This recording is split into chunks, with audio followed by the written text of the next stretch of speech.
Armoured, as victims and the families of those who died on 9/11 remember the tragedy. A new report claims that one of al-Qaeda's current leading figures was radicalised while living right here in London.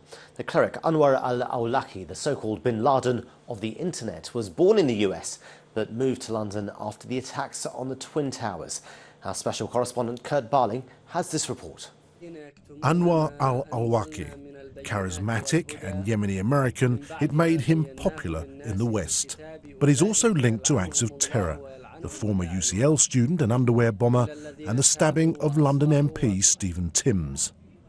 Did imprisonment in 2006 in Yemen turn him into a dangerous fanatic? 9/11 was the answer of the millions of people who suffer from American aggression. There have been drone attacks, there have been CIA strikes, and he has himself been interrogated by US intelligence. So when he comes out of prison, you can see perhaps what would have caused him to be like that.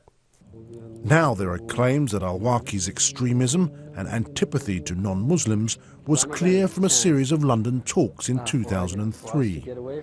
He'd arrived here to evade US authorities because of his association with 3 of the 9/11 hijackers. Some who heard him speak are convinced the authorities should have acted immediately.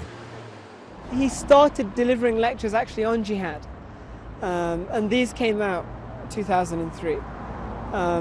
He gave very explicit verdicts on suicide bombing being religiously acceptable, about the enforcement of religious law and the Sharia, about how jihad in its medieval militant form was still necessary today. A new report claims al-Awlaki flourished in the climate of openness in London, exploited by jihadists to recruit people to their cause.